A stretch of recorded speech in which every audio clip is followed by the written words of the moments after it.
Hi, I'm Allison. This is my time management and schedule planning process that I use every semester as a graduate student.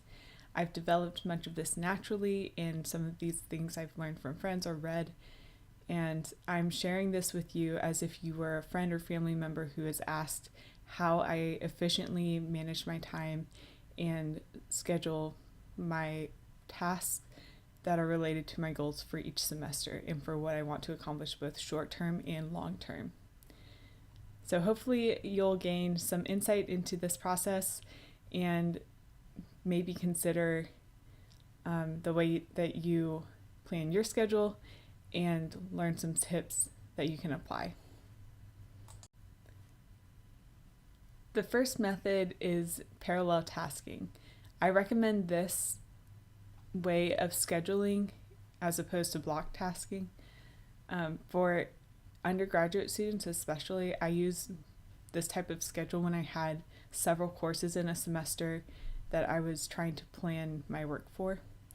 So with this example, I have 6 courses and I'm allocating about 6 hours per course per week, and I am planning to do some work towards about half of these every single day during the week. And then I have my personal activities, including workouts, relaxation, meal prep, cooking dinner, getting dinner with friends, that kind of a thing. And then just some personal time also planned into my schedule because I'm allocating that amount of time just so that way I give myself some space and some flexible time in order to take care of what I need to. Block tasking, on the other hand, is where you focus on one task and you see it to completion, and then you move on to the next task. So you might spend an entire day only writing your dissertation, or you might spend a week. Here I've shown that you spend a week writing the dissertation, and then the next 2 weeks you spend on your teaching duties as a teaching assistant in graduate school, for example.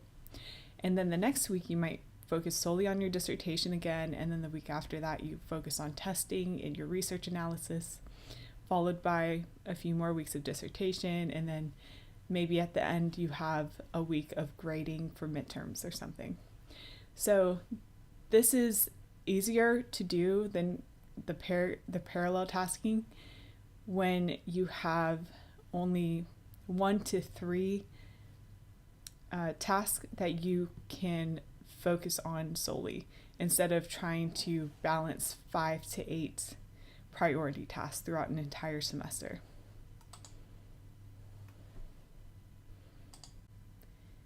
This is an example of using block tasking and allocating days for blocked tasks.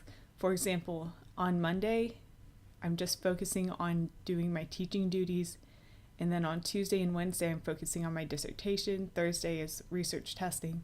Friday is once again teaching.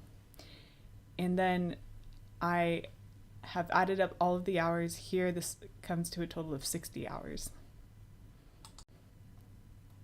And while I have developed more of a block schedule towards the end of the PhD, sometimes my schedule actually looks more like this hybrid example, where on Wednesday, the day is primarily a research or analysis day, and there is an hour of dissertation edits that's incorporated into that.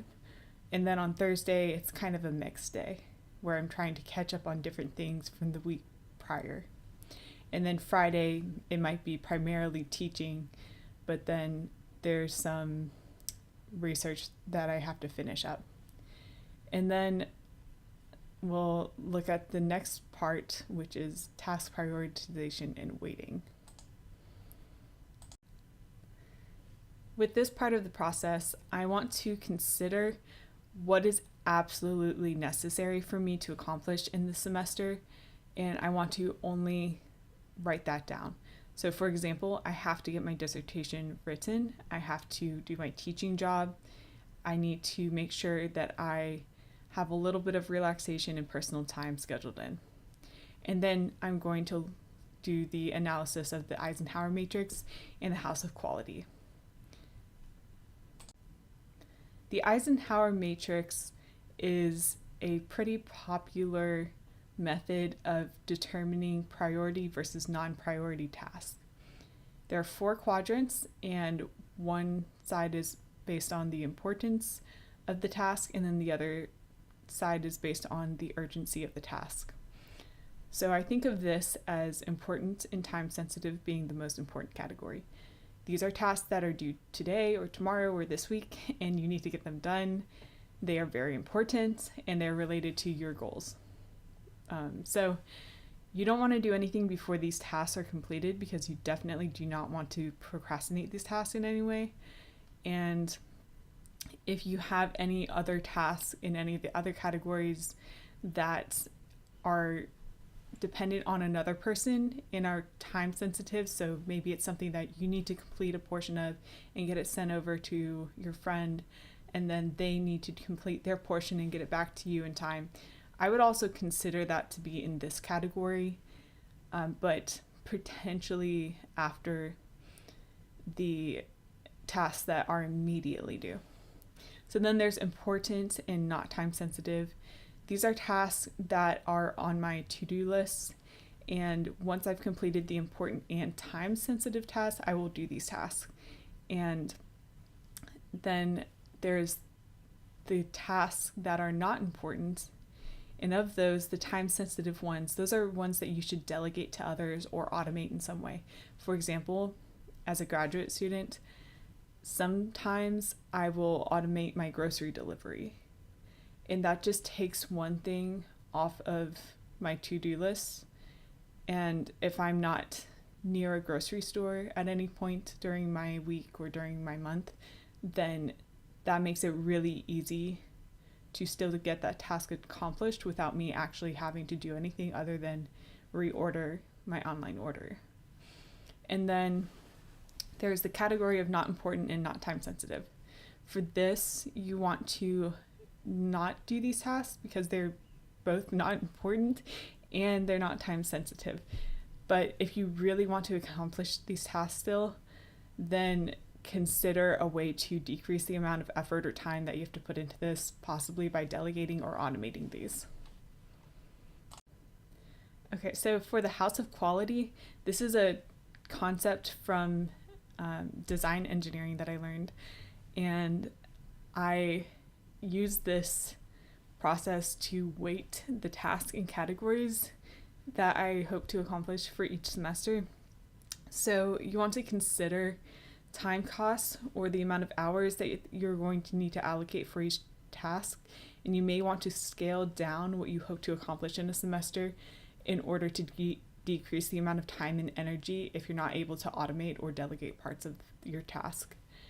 And then you want to consider the actual importance of the task, short term and long term, and the impact that it will have if you do it or if you don't do it.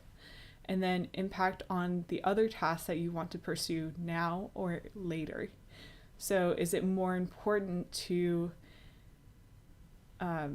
prioritize a task now if you can't do it later and you really would like to accomplish it? That's the one thing to consider. So with that, you start to look at the opportunity costs and the benefits of doing a particular task. And then there's also other factors that you might consider just on your own. You might have a preference towards certain types of tasks, or there might be other reasons that you're factoring into your consideration.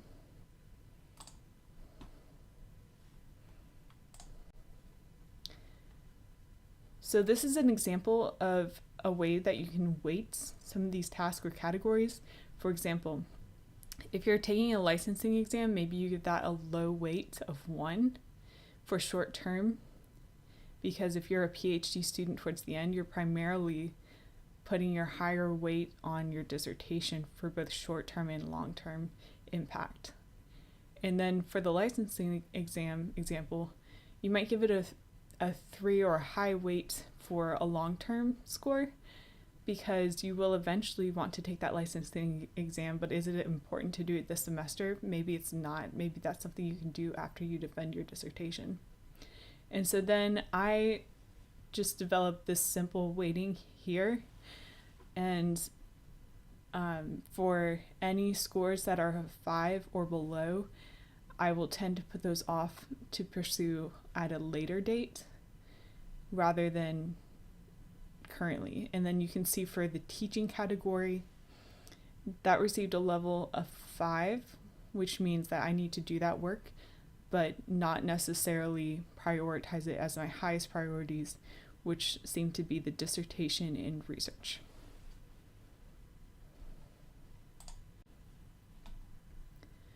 So now I am taking that schedule and just removing the non-priority tasks.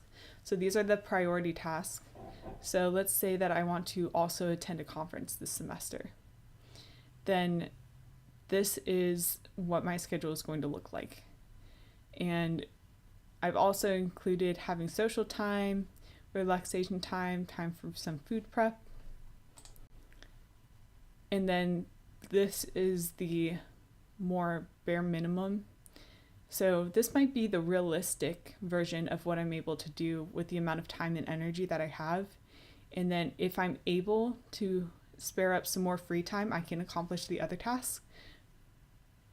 This is really important because this takes more time in your schedule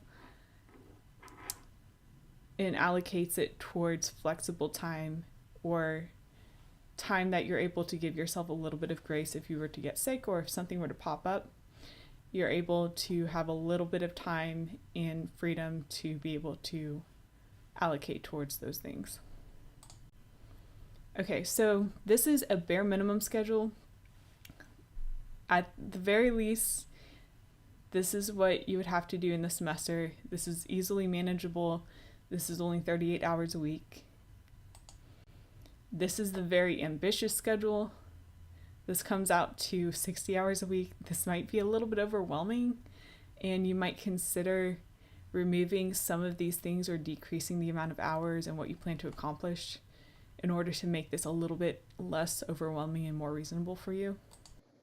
This would be a typical final schedule, and it has reasonable goals and plan for the semester, and I would have a schedule like this. The typical number of hours is around 55 to 60. This is a decrease of 10 hours from the previous ambitious schedule. I would recommend having some reasonable amount of hours allocated for your work, and then I hope that this process showed you some ideas of how you can redo your schedule. So please like and subscribe. Thank you.